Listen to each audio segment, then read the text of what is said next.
C'est une super affaire, c'est en dessous du marché. Vous avez sûrement déjà entendu cette phrase. Dans l'immobilier, un prix bas n'est pas une super affaire. Au contraire, c'est très souvent le début d'un piège. Et un seul détail peut vous coûter plusieurs milliers d'euros. Dans cette vidéo, je vous donne la méthode exacte que j'utilise pour savoir si un bien est une vraie opportunité. Cette vérification du concret, étape par étape. Avant tout, une chose importante, si l'immobilier vous fait stresser un petit peu, sachez que c'est normal. C'est d'ailleurs même plutôt bon signe, ça veut dire que vous prenez ça au sérieux. Le but ici, ce n'est pas de foncer, c'est de vous donner une grille de lecture simple. C'est parti, on commence. Vérification numéro 1, pourquoi ce bien est-il moins cher que les autres? Alors un prix bas, ce n'est pas une bonne nouvelle, c'est une question à se poser. S'il est moins cher parce que le vendeur est pressé, par exemple, un divorce, une succession ou autre, là ça peut être une vraie opportunité. Mais s'il est moins cher parce que la rue est mauvaise, le DPE est catastrophique, la copropriété est en difficulté ou les travaux sont énormes, là, c'est pas une affaire. C'est un problème que quelqu'un cherche à vous refiler. Pour faire la différence, je vous donne 3 réflexes simples. Comparez les biens similaires qui sont vendus dans le même secteur. Regardez depuis combien de temps l'annonce est en ligne. Et demandez-vous si le prix colle avec l'état réel du bien. Un prix bas, c'est tout simplement un signal qu'il va falloir vérifier. Vérification numéro 2. Qui va louer ce logement? Alors l'erreur classique du débutant, c'est de commencer par le rendement. Avant de calculer combien ça va vous rapporter, posez-vous cette question toute simple. Qui va vivre dans le logement? Un étudiant, un jeune actif, un couple ou une famille? Si vous n'avez pas la réponse claire, c'est carton rouge.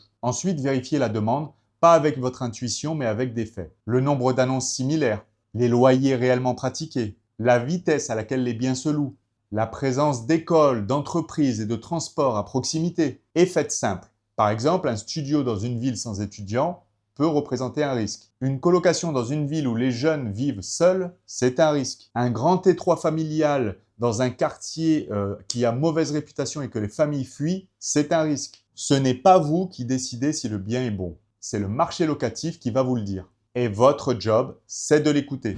Vérification numéro 3, est-ce que les chiffres tiennent dans le pire des cas? Alors une bonne affaire, elle doit tenir dans les chiffres. Vous devez avoir une bonne simulation, mais pas avec des chiffres arrangés. Je vois beaucoup trop de personnes faire des simulations avec des loyers trop optimistes, zéro vacances locatives, des charges qui sont sous-estimées et certains oublient même la fiscalité. Ça, je suis désolé, ce n'est pas une simulation, c'est une illusion. Voici un exemple concret. Un appartement à 90 000 € qui serait loué 600 € par mois. Sur le papier, ça a l'air rentable, mais ajoutez à la vraie vie un mois de vacances locatives, la taxe foncière, les charges de copropriété, l'assurance, la compta et un peu d'entretien. Et ces 600 € deviennent 420 € réels une fois que tout est payé. Le bien, lui, il n'a pas changé, mais par contre, vos chiffres, eux, étaient faux depuis le début.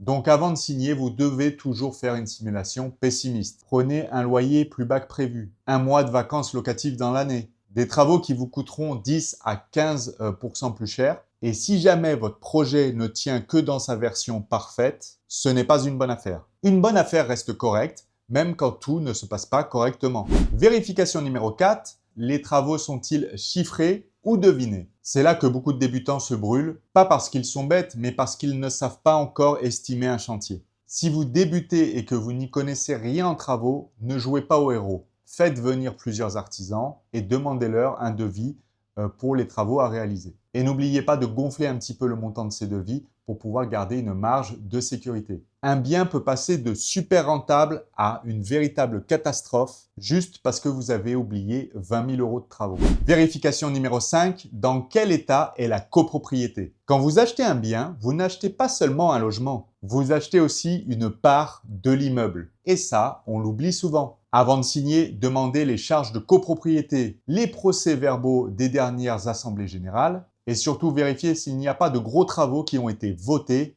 ou qui sont à venir. Vérifiez aussi qu'il n'y a pas d'impayés au sein de la copropriété parce qu'un appartement peut sembler hyper rentable. Mais le jour où vous vous apercevez qu'un ravalement de façade à 8 000 € a été voté, un bon appartement dans une mauvaise copropriété reste un mauvais investissement. Vérification numéro 6, est-ce que ce bien est une bonne affaire pour vous? Une bonne affaire n'est pas la même pour tout le monde. Par exemple, un immeuble avec énormément de travaux peut être intéressant pour un investisseur expérimenté et au contraire très dangereux pour un débutant. Une colocation peut être très rentable, mais va demander beaucoup plus de gestion. La location courte durée peut rapporter plus, mais dépend complètement de la réglementation et du tourisme. Alors posez-vous franchement la question. Est-ce que ce projet correspond à mon niveau de compétence que j'ai aujourd'hui? Si vous débutez, le but, ce n'est pas de faire le coup du siècle. Votre objectif, c'est de réussir votre premier projet proprement. Comprendre, apprendre et surtout ne pas vous mettre en danger. Une bonne affaire pour quelqu'un d'autre peut être une très mauvaise affaire pour vous. Vérification numéro 7. Ne croyez personne. Vous devez tout vérifier vous-même. Un agent immobilier va souvent vous dire « ça se loue tout seul, vous pouvez en tirer au moins 800 € par mois. Il y a énormément de demandes. » Très bien, écoutez, mais vérifiez toujours. Comparez les annonces et regardez les loyers qui sont réellement pratiqués. Appelez les agences locales pour pouvoir sentir le marché. Ne basez jamais une décision sur une phrase commerciale. En immobilier, toutes les informations que vous ne prenez pas la peine de vérifier peuvent vous coûter extrêmement cher. Avant de considérer qu'un bien est une bonne affaire, je veux pouvoir être capable de répondre à ces 5 questions. Qui va louer ce bien? Pourquoi cette personne choisirait ce logement? Combien est-elle prête à payer réellement? Quels sont les gros risques de ce projet? Et est-ce que ça reste rentable si tout ne se passe pas comme prévu? Si je n'arrive pas à répondre clairement à ces 5 questions, je ne considère pas que c'est une bonne affaire. Même si le prix est bas, même si le rendement paraît énorme, même si tout le monde me dit « vas-y, il faut foncer ». Donc vous l'avez compris, une bonne affaire, ce n'est pas un bien qui est pas cher. Ce n'est pas seulement un bon rendement, ce n'est pas juste un appartement qui vous plaît, c'est un bien qui est acheté au bon prix, dans une zone où il y a de la demande, avec des chiffres réalistes et des risques qui sont identifiés. Une marge de sécurité et une stratégie qui est adaptée à votre niveau. Le but n'est pas d'acheter vite, le but est d'acheter correctement. Et vous savez, parfois, la meilleure décision d'un investisseur, c'est de ne pas du tout acheter. Et maintenant, la vraie question, c'est est-ce que ta situation te permet d'investir? Si ça t'intéresse, j'ai créé un bilan d'investisseur totalement gratuit. En quelques minutes, tu vas obtenir ton profil et des actions concrètes à mettre en place. Je te mets le lien dans la description. Merci d'avoir regardé cette vidéo, c'était un plaisir. Si tu aimes ce que je fais, surtout abonne-toi. C'était Anthony Diez. Bienvenue sur Citadel.